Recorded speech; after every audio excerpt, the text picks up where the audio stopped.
Everyone has their favorite colors and roller coasters, but have you ever wondered what the best roller coaster for each color is? Probably not, but today we'll be looking into this very topic. If you haven't watched the first part already, make sure to go watch that one before jumping into this one. Now, let's start off the list. Green is our first color on the board, and number 3 is Helix at Liseberg.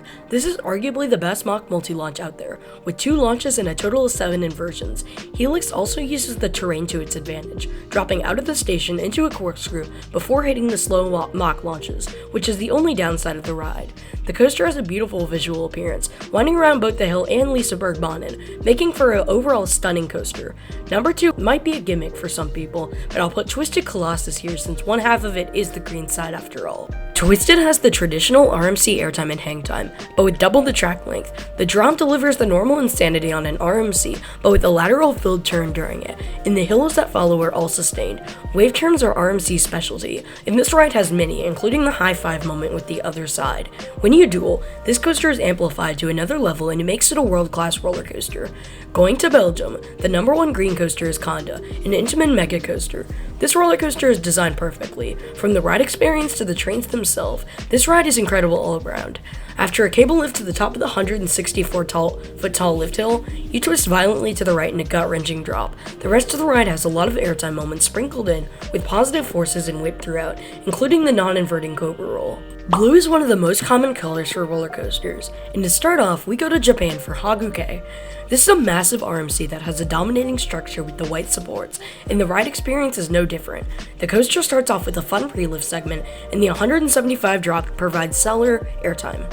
The ride is primarily focused on solid ejector airtime, with multiple double ups and downs. The coaster also packs in 3 inversions, with a stall and 2 0G rolls. The coaster is also fairly long, with just over 5,000 feet of track. Adding it all up, Hakagei is a ride that is hard to skip when in Japan. It might just be the best coaster there.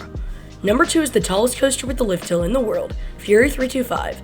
This coaster is a relentless speed demon with many intense turns that are very different compared to other B&M coasters. The airtime is also sprinkled in there, with many good flow ejector moments, especially in the second half of the ride. Other than that, the ride is almost perfect in every aspect, with the only slow moment being a Helix with a killer head chopper.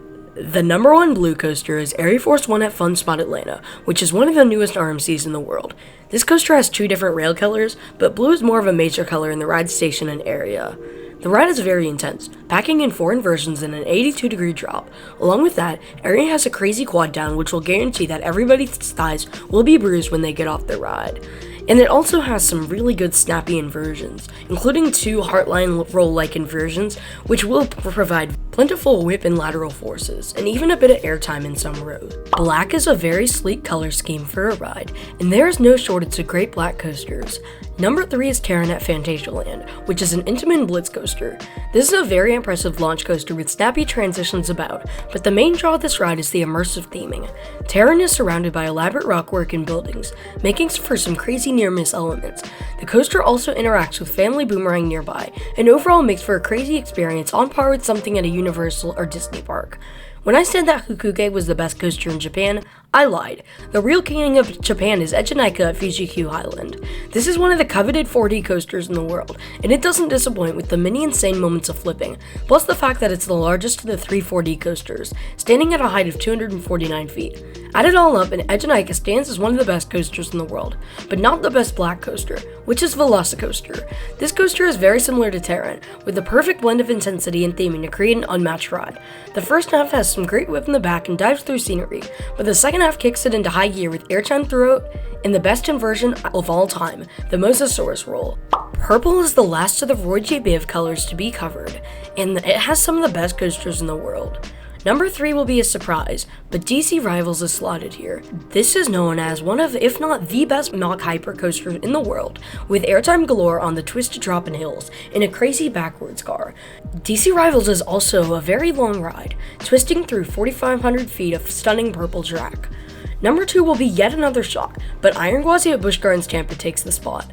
This RMC Hyper Hybrid towers over the park, and the ride is mind-boggling with the insane 91-degree descent to start the ride. Gwazi manages to combine the best RMC moments and make it into one coaster, with the outer bank on Steve, the downward barrel roll on Twisted Timbers, and the second half being very similar to Twisted Colossus. Number 1 will be controversial as some people don't consider this coaster to have purple track, but Ride to Happiness takes this spot. This is one of the rare Mack extreme spinning coasters in the world, and looks to be a world-class coaster, with psychotic airtime and frantic whip. The coaster also has a rare flying snake dive taken while spinning, making it extremely disorienting. I have not personally done this ride, but I have done a counterpart in Time Traveler, and it was incredible, so I couldn't even imagine this coaster.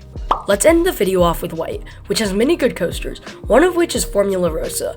This coaster is known by many as the world's fastest roller coaster, but it has much more after that moment. The launch itself is gut-wrenching, and in the front, your face looks and feels really funny. The ride continues into a spaghetti bowl with many floater airtime hills and intense turns before hitting the brakes. Number 2 is in the same park, with this one being Flying Aces. The ride is the sister of Skyrush with a few differences, including a non-inverting loop which gives stellar whip and a hang time filled heartline roll. There isn't much more to say about this ride that I didn't mention with Skyrush, so let's move on to number 1, Shambhala at Portaventura. What is known to be by many as the king of B&M hypers take the spot, with great airtime and tons of spots. The coaster also has fairly unique turnarounds, and the splashdown is a cool touch to it. All of that combined in Shambhala's amazing headliner coaster for Portaventura. And that does it for this video. If you enjoyed, make sure to like and subscribe and comment down below your favorite coasters for each color. This is Zero G Coaster signing out. Have a great day, and I'll catch you on the next train.